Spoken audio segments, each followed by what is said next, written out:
Hari Bol. Jaya Radha Madhava Kunja Bihari Jaya Radha Madhava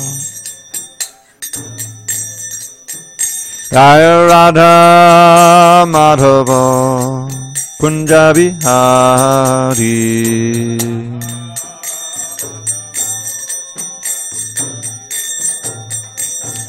Gopi Janavallabha Girivardhari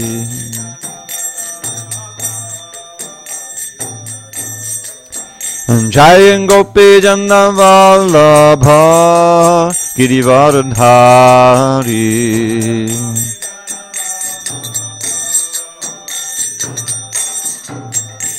Yashodanandana Brajajana Ranjana Yashodanandana Brajajana Ranjana Yamuna Tiravanachari Yamuna Tiravanachari Jaya Radha Madhava Kunja Bihari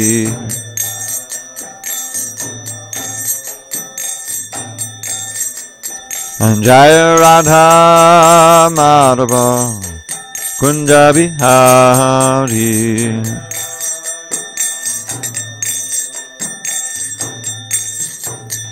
Jaya Radha Madhava Kunja Bihari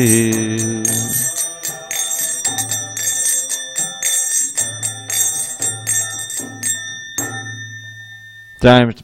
Paramahansa Parivajikacharya Ashtotar to Sri Srimad His Divine Grace Srila A.C. Bhakti Vedanta Swami Prabhupada Ki Jai ISKCON BBT Founder Acharya Srila Prabhupada Ki Jai Jaya Vishnupad Paramahansa Parajikacharya Ashtotar to Sri Srimad His Divine Grace Srila Bhakti Siddhanta Saraswati Thakur Ki Jai Ananta Koti Vaishnavinda Ki Jai Namacharya Srila Haridas Thakur Ki Jai Grantaraj srimadbhagavatam Ki Jai Samaveta Bhaktavinda Ki Jai All glories to the assembled devotees All glories to the assembled devotees All glories to the assembled devotees All glories to those who are not so assembled but are still devotees. All glories to Shri Guru and Gauranga. All glories to the unassembled devotees. Janardhan Das, is there something we can do with this door? Even just squirt a little WD-40 in it? No way of replacing that closer, huh? Too expensive? How expensive is it? $60 to $100. Yeah, let's have a fundraiser. Okay.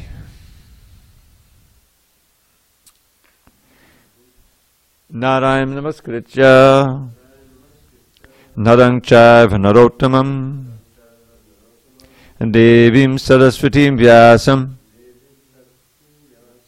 Tato Jai Mudiriyet. Before reciting the Srimad Bhagavatam, which is our very means of conquest, we should we should offer our respectful obeisance unto Lord Narayan, the Supreme Personality of Godhead, and to Narayan Rishi, the supremest human being, and to Mother Saraswati, the goddess of learning, unto Srila Vyasadeva, the author, and unto Srila Prabhupada, the translator, commentator, and our spiritual master. Nashtapayesha Bhadreshu Nityam Bhagavata Sevaya Bhagavatuttama Shloke Bhaktim Bhavati Naishtiki. By regular attendance in classes on Srimad Bhagavatam, and by rendering devotional service to the pure devotee, all that is inauspicious within the heart is destroyed almost to nil, and loving devotion to the Supreme Lord, who is glorified in transcendental songs, is established as an irrevocable fact. Om Namo Bhagavate Vasudevaya. Om Namo Bhagavate Vasudevaya. Om Namo Bhagavate Vasudevaya.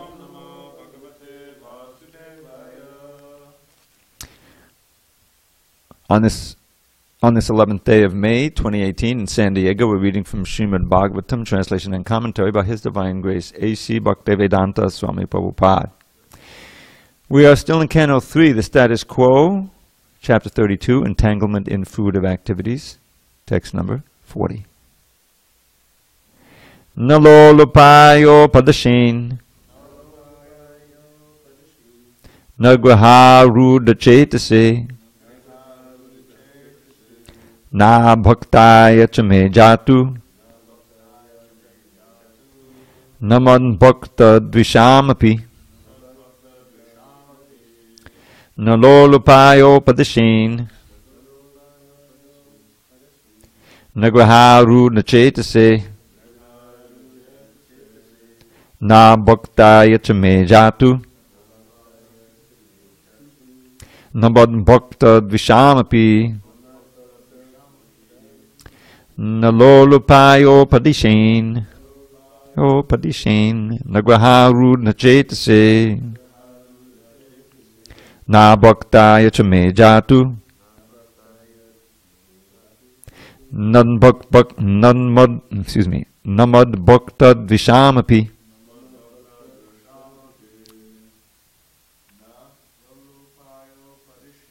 Nalolupayo padishin Nagraharudhachetase Na bhaktaya chame jatu Namad bhakta dvishamapi Nalolupayo padishin Nagraharudhachetase Na bhaktaya chame jatu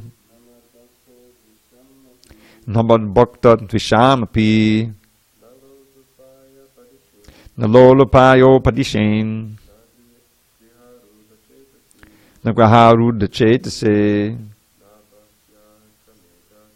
Na bhaktaya chame jatu Namad bhakta dvishamapi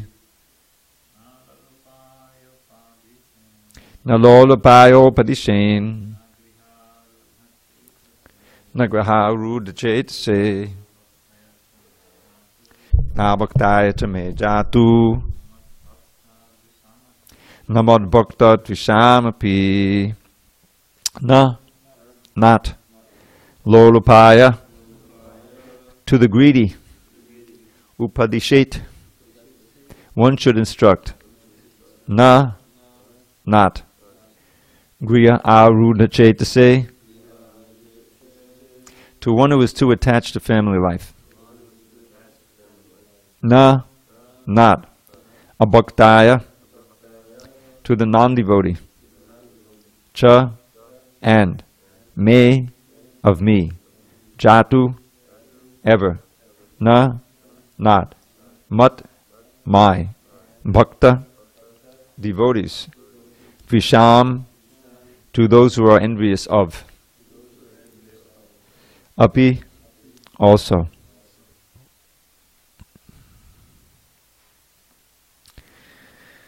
It is not to be instructed to persons who are too greedy and too attached to family life, nor to persons who are non-devotees and who are envious of the devotees and of the personality of Godhead. Please repeat. So he says it, of course, this is the instruction he just gave on bhakti. It is not to be instructed to persons who are too greedy. Hello? And too attached to family life, nor to persons who are non-devotees and who are envious of the devotees and of the personality of Godhead. Purport. Persons who are always planning to do harm to other living entities are not eligible to understand Krishna consciousness and cannot enter into the realm of transcendental loving service to the Lord. Also, there are so-called disciples who become submissive to a spiritual master most artificially, with an ulterior motive. They also cannot understand what Krishna consciousness or devotional service is. Persons who, due to being initiated by another sect of religious faith, do not find devotional service as the common platform for approaching the Supreme Personality of Godhead, also cannot understand Krishna consciousness. We have experienced that some students come to join us, but because of being biased in some particular type of faith, they leave our camp and become lost in the wilderness. Actually, Krishna consciousness is not a sectarian religious faith. It is a teaching process for understanding the Supreme Lord and our relationship with Him. Anyone can join this movement without prejudice, but unfortunately there are persons who feel differently. It is better, therefore, not to instruct the science of Krishna consciousness to such persons. Generally, materialistic persons are after some name, fame, and material gain. So if someone takes to Krishna consciousness for these reasons, he will never be able to understand this philosophy. Such persons take to religious principles as a social decoration. They admit themselves into some cultural institution for the sake of name only, especially in this age. Such persons also cannot understand the philosophy of Krishna consciousness. Even if one is not greedy for material possessions but is too attached to family life, he also cannot understand Krishna consciousness. Superficially, such persons are not very greedy for material possessions, but they are too attached to wife, children, and family improvement. When a person is not contaminated by the above-mentioned faults, yet at the ultimate issue is not interested in the service of the Supreme Personality of Godhead, or if he is a non-devotee, he also cannot understand the philosophy of Krishna consciousness. Om Jnana Timarandasya Jnanandana Shalakaya Chakshu Unmidatam Mena Tasmai Shri Gurave Namaha. I was born in the darkness of ignorance, but my spiritual master Srila Prabhupada opened my eyes with the torchlight of knowledge. I offer my humble obeisances unto him and to all members of Sri Parampara. So who is eligible to understand this philosophy we've just been reading? We've been reading since chapter 25, the teachings of Lord Kapila Dev in this canto, and now we're on chapter 32, so that's a total of 8 chapters of instruction. And here he's giving some very important caveats for who is actually eligible to receive this knowledge, or more precisely, who's eligible to understand it.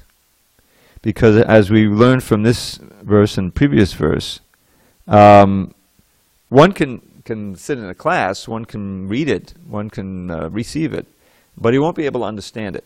There won't be the essential opening of the heart and the true transformation of character that's essential when one is exposed to this philosophy, and from the proper speaker, and there needs to be the proper listener. So here he's giving these caveats of who is not eligible. So the first one is one who's too greedy. No lolupaya. Lolia or lalium is a word for greed. And this is one of the gates leading to hell. We learn at the end of the 16th chapter, Trivadam nadakaste dam dvaram nashanamatna kama krodas tata lobas tasmareta trayang dijait. In that chapter, Krishna at the beginning, he gives a nice list of the saintly qualities, but then the rest of the chapter is almost entirely dedicated to describing the demons. And one of the qualities, one of the gates that leads to the darkness of hellish life is greed. It naturally flows from too much lust. That's why kama is always first in these lists. Kama, krodha, and lobha.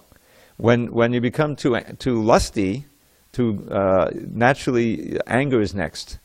Because the lust is ever increasing, burns like fire, can never be truly satiated. And so this is a frustrating life. You can imagine being, wanting so many things and never being able to be satisfied. There may be some, short-lived satiation, but then the fire burns up even more brightly, and it's just one thing after another. So anger is paired with lust. In that list in the 2nd chapter, after we get Jayado Vijan Sangas Teshubid Sangad Sanjay De Kama Kroro Vijayate. The anger is next. But also a common after effect of lust is greed. So that's the third gate. Kama koratata lobas tasmarita tarang tujay. So here in that 16th chapter, he's saying, once you give it up, if he wants perfection, it says if someone wants perfection and happiness and going to the supreme abode. That's what it's all about there. And the very next verse, he says, Etaiva mukta kontaya tamodvairastubhinaraha. The one who is freed from these three things, the doors to darkness, to hell, acts for his own good. Acharat yatmanak shreyas, for the ultimate good of the soul. And totoyati param gatim, goes to the highest abode. So these three are like the eternal enemies of the conditioned soul, and they're what keeps us bound here. So that's a disqualification. And you know, basically he's saying that don't waste your time. It's almost like pearls before swine. It's almost like an offense. Just like preaching to the glories of the name to the faithless is an offense against the holy name. And we should be careful. So then he says something relative to attach to family life. So here in the purport, Prabhupada talks about that, is that one may not be, generally materialistic persons are after name, fame, material gain. And if he takes to Krishna consciousness for these reasons, he won't be able to understand. But there's also those who are not so overtly attached to sense gratification, but are very much attached to family life, which can be, say, more wholesome in some respects, but still it blocks one from understanding Krishna consciousness, because Krishna consciousness is such a radical overhauling of your desire system, of your heart, that even those kind of attachments, which are commonly seen as, well, yeah, that's what life is all about. People form families and they have attachment to the wife and the children, But that's condemned in the Bhagavatam. Pungsastya matani bhavamaita. This is Rishabdev saying, yeah, it begins with sex life and then it expands with the wife and the children and the money and the relatives and the home and the job, and all of that generates janasya moho yamaham mameti. This aham mameti. What does aham mameti mean there, Damodar? I and mine, which is the essence of the false ego. So that's this expansion simply within material family life. And that always has to be a caveat, because there's also wonderful families in devotional service, but the idea is that the attachment for that family itself cannot be the main thing that you're encouraging and cultivating. The attachment is meant to be for Krishna. The family life can be like a fortress where, okay, there's the rules and regulations, and we know it's temporary, and we're raising the kid for Krishna, and the wife helps the husband helps the wife in their Krishna consciousness. Prabhupada set this all up. Then it's an ashram. It's no longer just a deep, dark well. It's ashram. Ashram means a place where spiritual life is paramount, the most important aspect. So, but if someone is not in that mentality and somehow comes in contact with Krishna consciousness, if they maintain that material mentality, they can't understand. Here it says it shouldn't be instructed. In the purport, Prabhupada basically says they can't understand. And if someone can't understand, what's the point of instructing them? It becomes an offense for you, and your own devotion is damaged, just like with the holy name. So then he goes on, and Prabhupada says, we have experience. By this time in the movement, you can as you read the Bhagavatam, you can see some of the history of the Krishna consciousness movement when Prabhupada was on the planet, reflected in the purports. And sometimes we'll talk about sannyas, devotees leaving sannyas, a very serious thing. But here he's saying we have experience. Some students come to join us, but because of being biased in some particular type of faith. In other words, they were raised in like the Catholic Church or something like that, and oftentimes the Catholics had a better chance of becoming devotees than other sects of Christianity, because they have the imagery, they have that intensity and and so many of the saints, and like that. It seems to be a better chance. But I've personally witnessed, if you have some trouble in Krishna consciousness and you can't control your senses, then or something happens in the movement that injects doubt into you, then the old, and especially if you start associating with your old Catholic friends, nowadays all is one click of the keyboard, and you're back on the sites that are telling you that that Hare Krishna is a cult. It happened. I've seen it. So Prabhupada is referring to that. He's noticed that but because they're being biased in some particular type of faith, they leave our camp and become lost in the wilderness. So that's another danger.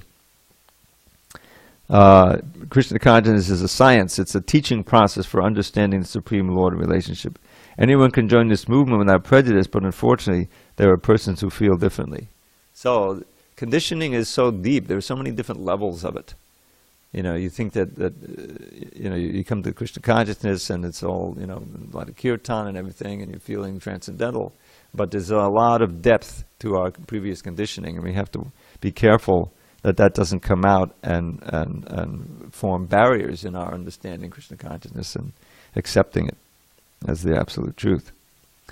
So persons who are non-devotees, that's kind of obvious, are envious of the devotees in the personality of Godhead. So let's see. So here's another standard point: is that for most people in the West, religion is a way of improving your material condition, and there's plenty of that in the Vedic culture too. That's what the Karma Kanda is all about, And at the beginning of Bhagavatam, these are called to be cheating religions, because religion, equals dharma. What is the purpose of dharma? The very root of the word dharma is dri, which is the same root that we have the dari.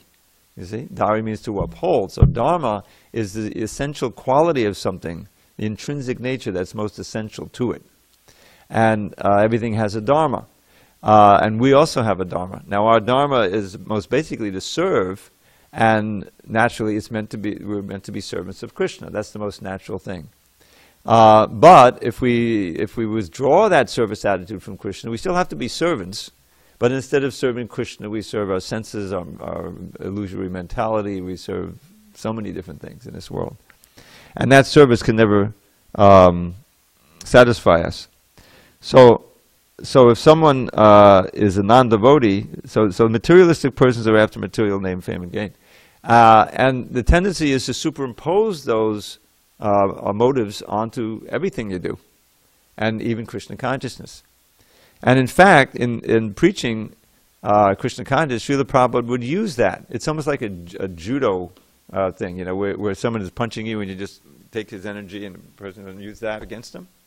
I've never done judo, but I've seen the way you do it. And so that's used in preaching too. How do we present Krishna consciousness? Well, we present the attractive elements of it. You don't immediately, so by the way, there's these 4 regulative principles, That's not the first thing you tell people, right? No. Come, good company, chant Hare Krishna, become blissful, and take prasadam, tasty vegetarian food, And then a little way in, it said yes. And there are so many threefold miseries. There are so many miseries, and most people have experienced them already, And so they can relate. And Krishna consciousness relieves you from those completely. And you can even feel, from day one that there's a certain happiness and joy and peace that, these are all, people take them as material. But they're actually byproducts of Krishna consciousness. They're not the main thing, but the Krishna consciousness has all of these wonderful byproducts, such as liberation. Prabhupada mentioned that, because oftentimes you think, well, yeah, okay, I'm not into liberation. I'm certainly not into merging into the oneness of the Absolute. I mean, does anyone fighting that attraction in this room? I don't think so. But liberation is a broad concept. Any time that we defer to our hesitancy for austerity or the difficulty in Krishna consciousness, or some trouble happens and it causes us to doubt Krishna consciousness, this is due to our desire for liberation. The liberation simply means the end to all suffering. Mental, physical, adhyatmik, adhibhadik, adhidaivik. Finished. You know. And that's like such an intrinsic element of being a conditioned soul. You know, being in a body means that the body is going to go through so many pains, and nobody likes that. And it's you know, so that's what a major aspect of every religion is. You know, somehow save me from suffering. And when you really study our books, you say, well, that's also part of the philosophy. You know, Krishna says, what is that verse? I forget. They go on this word in the Karma Yoga chapter 3. He's talking about someone who acts. Everything is for jagya, right? Jagya karmanonyatra lokalam karma bandhana. So you'll be bound up by your work unless you offer it as a sacrifice for Vishnu, for jagya. Okay. What does that mean? Well, if you do offer it as a jagya, you won't be bound up. That's liberation.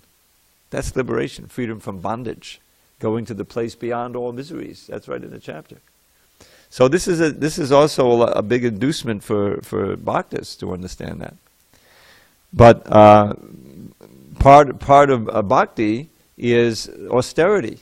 If you want to be liberated from the big, you know, difficulties of birth, death, old age, and disease, then you have to undertake so many smaller difficulties. I mean, even the impersonalists know that.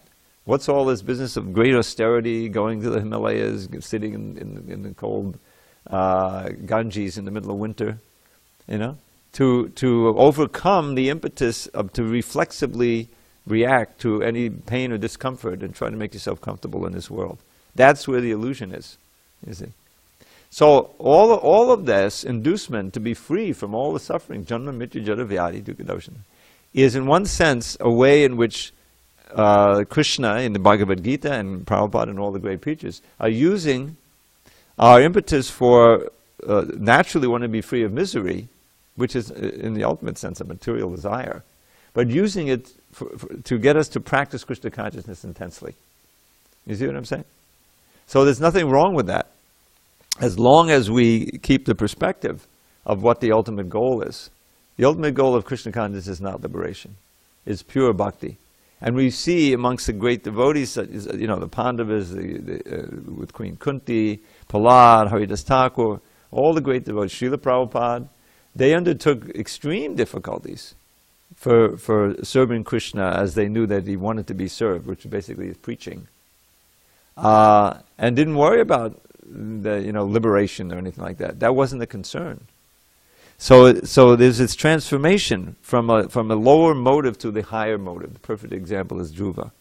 You know, he had a basic material motive, but Narada Muni, the most skilled preacher in the universe, he says, "Okay, here you just do this, and you'll get, you know, your desires will be fulfilled."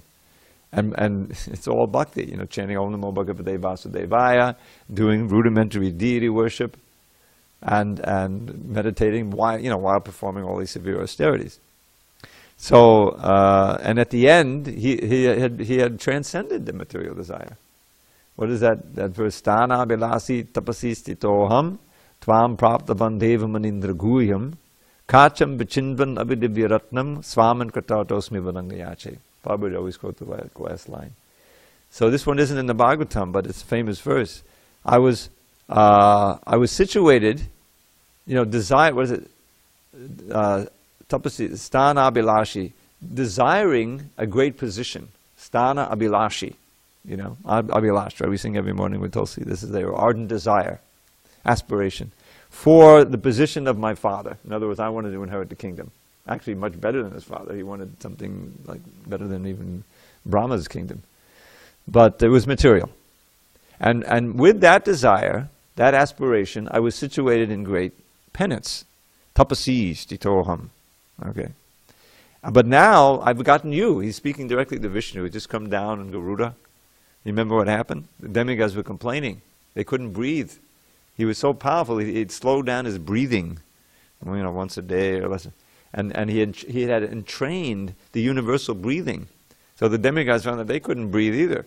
So they went to Vishnu, please do something. So he comes down on Garuda, and suddenly he appears before Dhruva, and Dhruva's in ecstasy. The description is great. Is amazing. He falls down, he's crying, he feels that all his senses are alive, and he's experiencing Vishnu through all his senses. And then he offers a prayer. He gets touched by the conch, I think.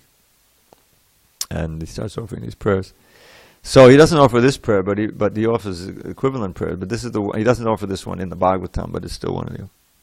So he was enlivened so much, and he says, now that I have you, in other words, your darshan, your direct darshan, he's seeing Vishnu directly. Tvam praptavan, I've attained you. Who even the great munis, Munindra Guyam, are hidden. You hide yourself away from the great learned sages and everything. They can't see you personally, but here you are released. So, Kacham Bachindvan. Now I realize that what I was thinking about and searching for is no better than broken glass. And that was a kingdom better than Brahma's even. In other words, Brahma's kingdom, his planet, Brahmaloka, is destroyed at the end of the universe. At the end of Brahma's life, 311 trillion, 40 billion years.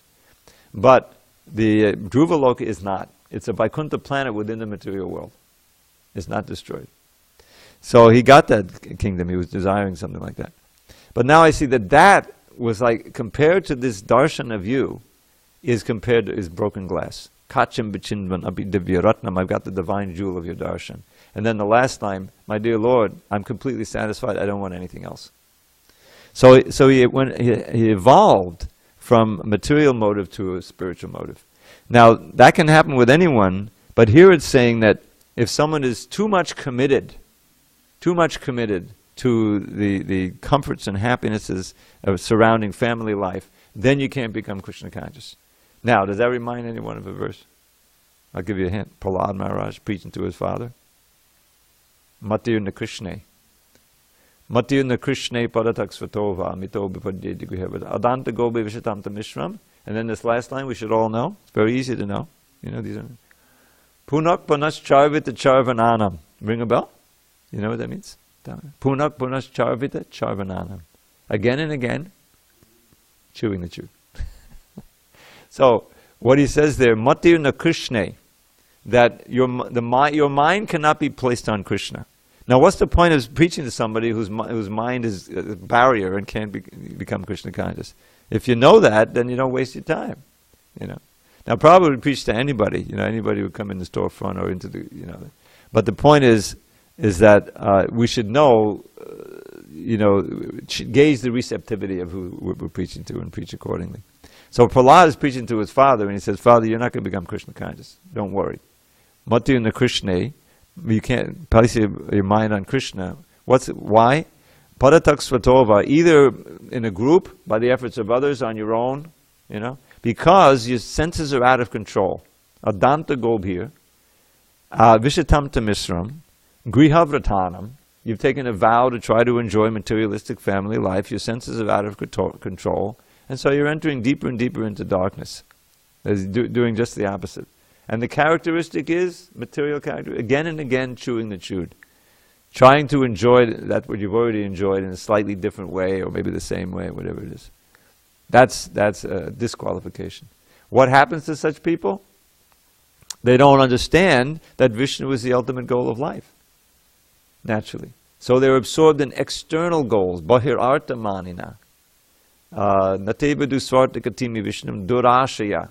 Durashaya means an aspiration that's impossible to fulfill. Bahir arta manina. Everything is external, making this money, get this person, get away from that person, whatever. So many likes, so many. And you're encouraged in this illusion by other blind people. This is how the material world, goes on. Is that the illusion? Maya has very many agents. As you're growing up, all the people who are in illusion, beginning with your parents, train you in this materialistic outlook, and you go to school, more materialism. You might as well be going to Chandana Marcus school, all these schools here, trading demonic so-called knowledge. And then the politicians and all the leaders, these are andaya upadiyamana. And everybody, the teachers and the students and everybody remains bound up by strong ropes of illusion. So what's the solution? Does anyone know the third verse? Naishamatis? Yes. Yes. In other words, he says, here's how you can get that great value of placing your mind on the lotus feet of Krishna, which gets rid of all the anartas. There's a Naishamatis-tava-rurup kramanging spishit janarta bhagamo hyararta. It's a wonderful play on words. Anarta bhagamo means by absorbing oneself in the lotus feet of Krishna, becoming Krishna conscious, all your anartas are dissipated, eradicated. Krishna is the most pure and he's the greatest purifier. Haven't we observed that even in our own lives by chanting Hare Krishna? If the more you chant seriously with intention and serve Krishna, the more pure you become. So this is a great goal. This is something very valuable. This is called an art, space, arta.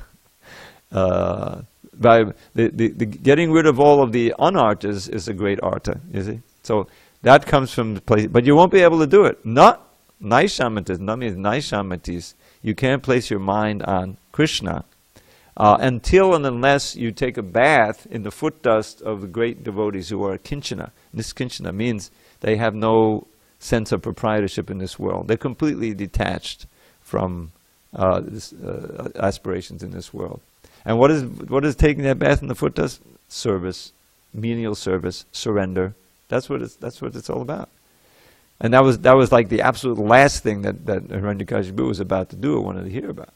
The demonic mentality is that all me. What's in it for me? And if you become powerful, I'm God. You know, all these billionaires, multi-billionaires, they're thinking that they can control the politics, they can buy the weapons, they can do everything. You know, we're the gods on earth. We're living in a society now like that.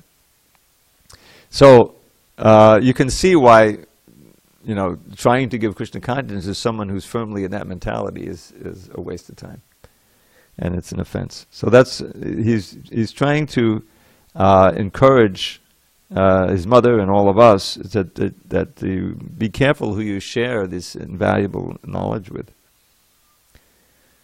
And then ultimately, you know, he says when a person is not contaminated, so this is the last one of the restrictions. Persons who are non-devotees and who are envious of the devotees, but who are just non-devotees. So there's a certain point where it's just like it doesn't take. You know, we've all had experience with that. I mean, it's quite remarkable because it makes so much sense. You know, the philosophy, if you just think about it, it makes perfect sense. But you see how it requires, to enter into it, requires an openness because it's so radically different. That's what Krishna writes in the second chapter. What does he say? Some hear about the soul, you know, but they find it amazing, right? Some, you know, what is that? Ascharya va pashyati kaschadena, ascharya va vadati tachaya vachanya. They speak about. In other words, the whole thing just sounds weird. It doesn't compute with their preconceptions. There's a barrier that's there. Unless you have some background. There's two things. You can get a background from previous lives, and suddenly the thing, you know, the whole philosophy makes sense. I remember reading how Keshava Bharati Maharaj became a devotee. I think it was at one japa retreat we heard this. You know, he was searching here and there. Then he got the Gita, Bhagavad Gita as it is, Macmillan edition, and he couldn't, you know, suddenly it made almost some little sense. He couldn't stop reading it. He read the whole thing in like 2 days, you know, day and night. It was just so exactly what, you know, was resolving all of his doubts and everything. And of course, from there he became a devotee, searched out the devotees. Where so many millions of people get the Gita, says, what is this? You know, you may open it, what is all this Sanskrit? You know, it's not for me. You know what I'm saying? It's a question of previous lives of you know, devotional service. Then you get born, and you know, because you're not pure yet, you've got so many material desires. And what happens oftentimes, you see, you get frustrated, you get kicked by the material energy. You're still trying to enjoy, but you get kicked. And instead of trying to solve that with some extreme measure like drugs or something, you're fortunate enough, or Krishna arranges for you to come in contact with a devotee, get a book, start reading the book, and suddenly you're associating with Prabhupada. And because of your previous lives of devotion, the whole thing kind of clicks from deep within your heart. You're saying, well, this makes perfect sense. This is how people become devotees. Brothers and sisters, or two brothers, one becomes a devotee, one becomes, it's what happened to my brother. So, that's what this section is all about. Who should be approached with trying to understand this philosophy. And there's quite a list here. But it's pretty clear that we want to try to avoid these tendencies in ourselves so that our commitment to devotional service doesn't become weak. I mean, Prabhupada's, he's revealing. Someone may come and for some time be doing sincere service. I personally experienced this in my life, my devotional life. And then the devotee had some trouble in his marriage, couldn't control his senses, so that created so much turmoil in his mind, and this and that, and then he got some bad association and flipped completely onto the other side, that Hare Krishna is a cult, and he was testifying against us, trying to bring the whole movement down. Of course, he wasn't able to do that, but it's very sobering. I remember when I joined, there was such a vibrant temple. People were joining, and then one guy left, and I said, "What happened? Why would anyone leave?" It just didn't make any sense to me, but it happens. Krishna consciousness is fragile, especially in the early days. So we should be careful not to get into any of these pitfalls that are mentioned here. Any questions, comments on any of this? Yes, Bhakti Jamal. So I'm not sure what verse exactly it is, but I've heard it mentioned that Krishna says that we should kind of work with our conditioning. Is it a Gita verse, you think? I don't know. Ryan mentioned it. Do you know? I don't know what verse it is. Work with our conditioning. Too far outside.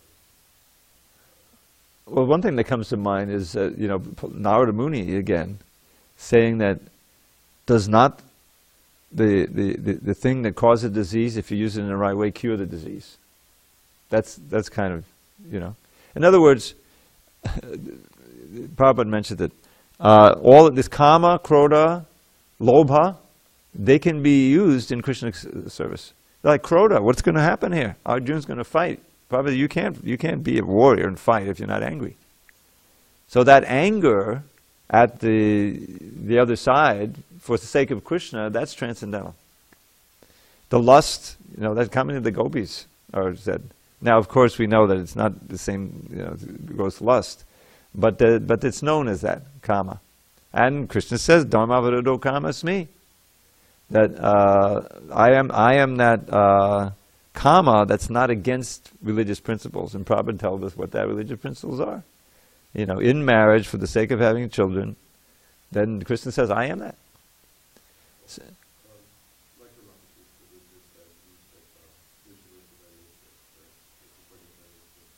yeah, the psychophysical nature, that whole thing. So,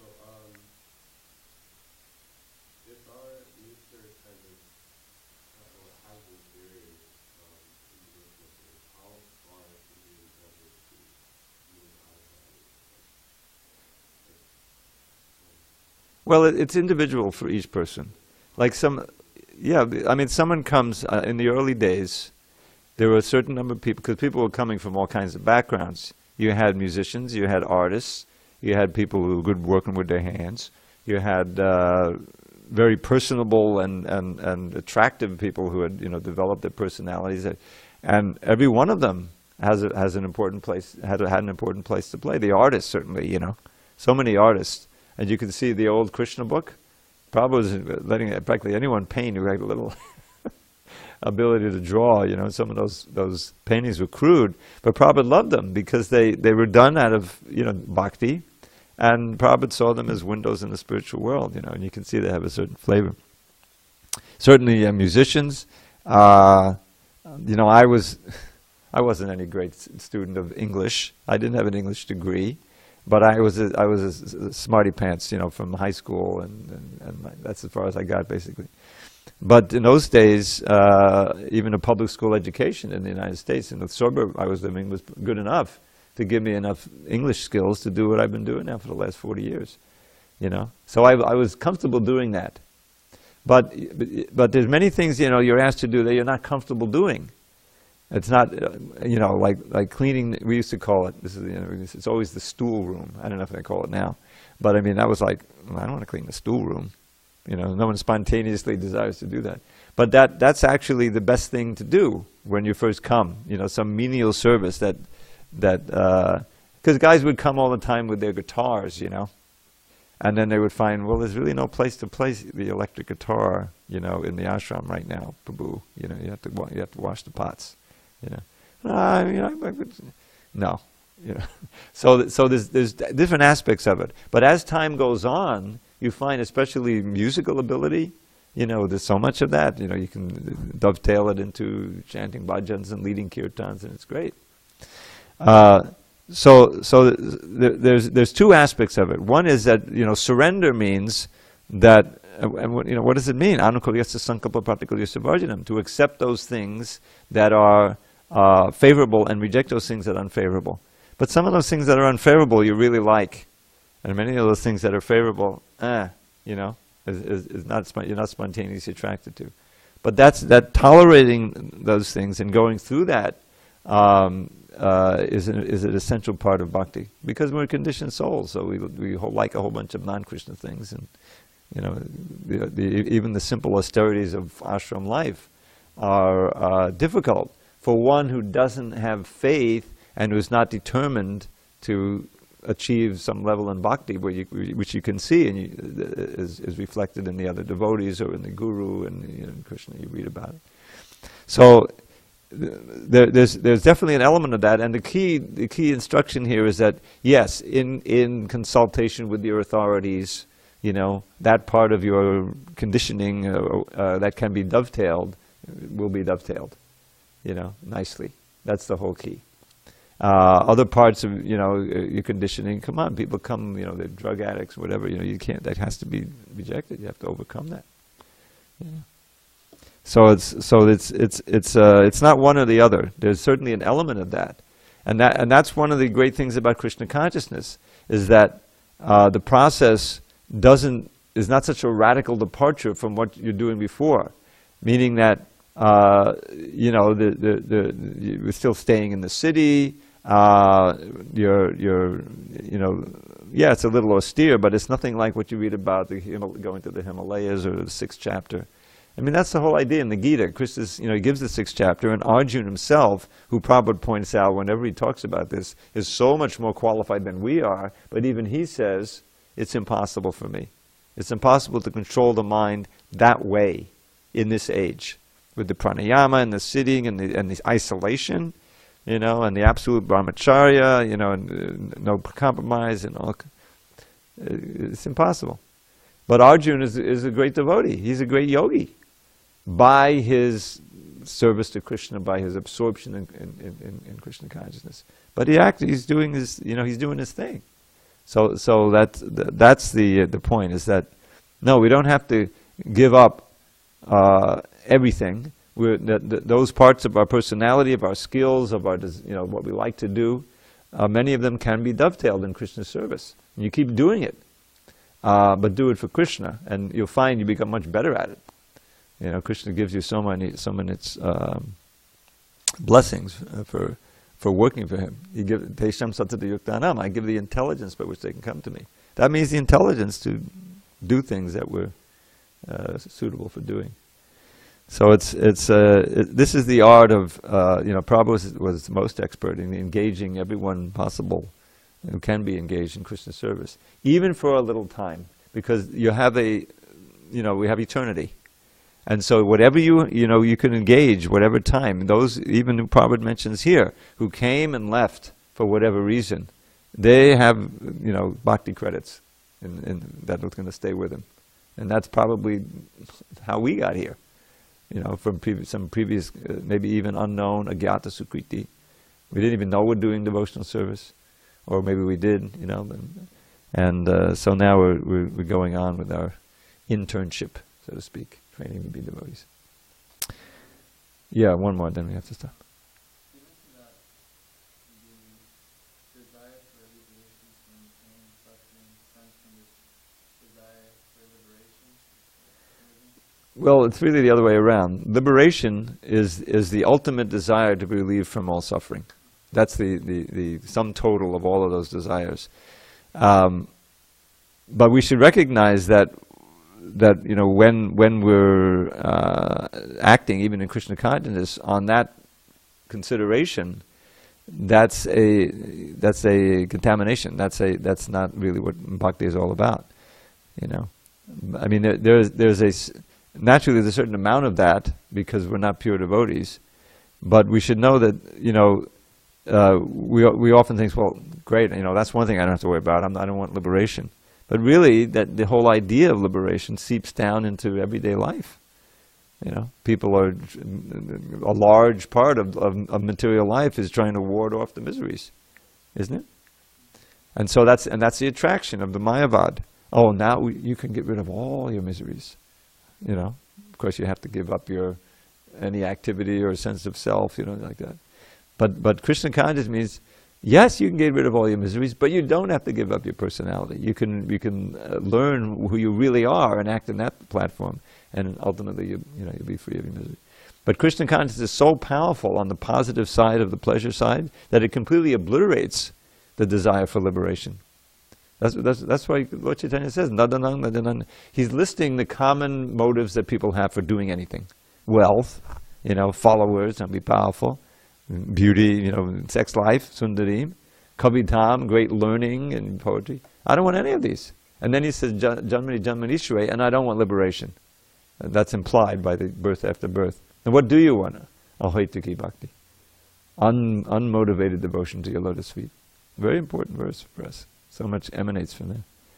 So how to really feel like that, and how to really embrace that mood, that's part of the advancement in devotional service. All right, all glories to Srila Prabhupada.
Krishna, Krishna Krishna Hare Hare, Hare Rama, Hare Rama, Rama Rama, Hare Hare. Hare Krishna, Krishna Krishna, Hare Hare, Hare Rama, Rama Rama, Hare Hare. Hare Krishna, Krishna Krishna, Hare Hare, Hare Rama, Rama Rama, Hare Hare. Hare Krishna, Krishna Krishna, Hare Hare, Hare Rama, Rama Rama, Hare Hare. Hare Krishna, Krishna Krishna, Hare Hare, Hare Rama, Rama Rama, Hare Hare. Krishna, Krishna Krishna, Hare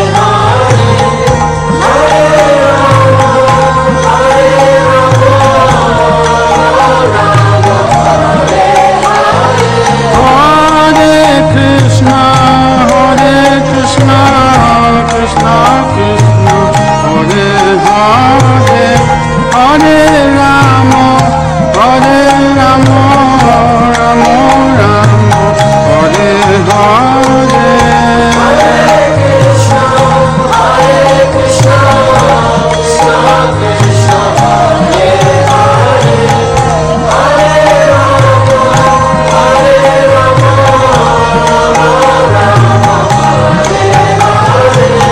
Hare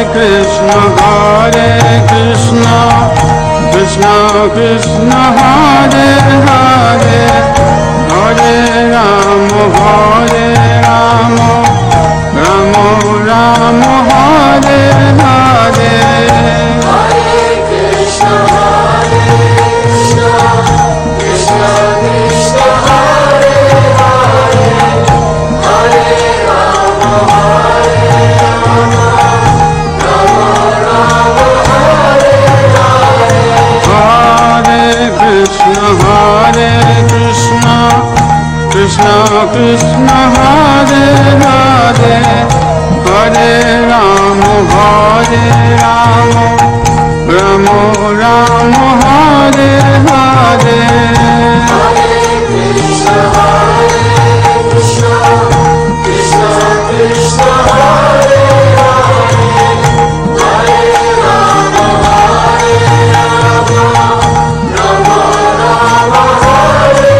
Rama Rama, Hare Hare. Hare Krishna, Krishna Krishna, Hare Hare, Hare Rama,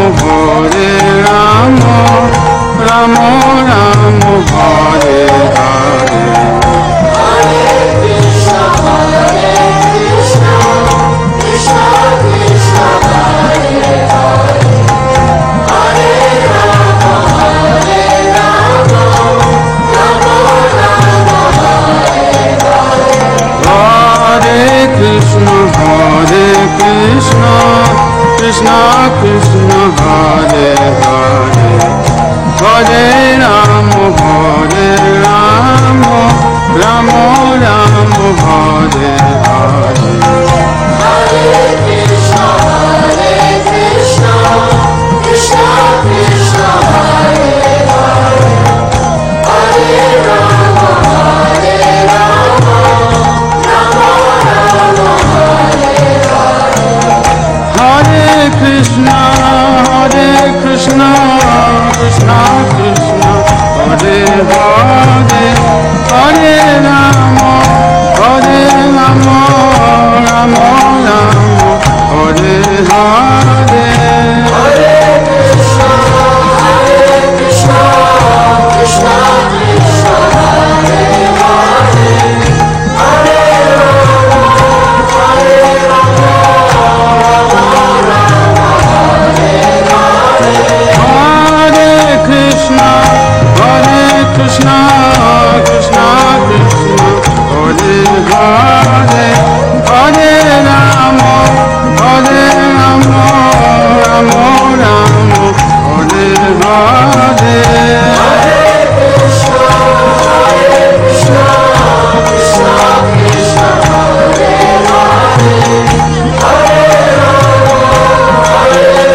Krishna Krishna Hare Hare Hare Rama Hare Rama Rama Rama Hare Hare Hare Krishna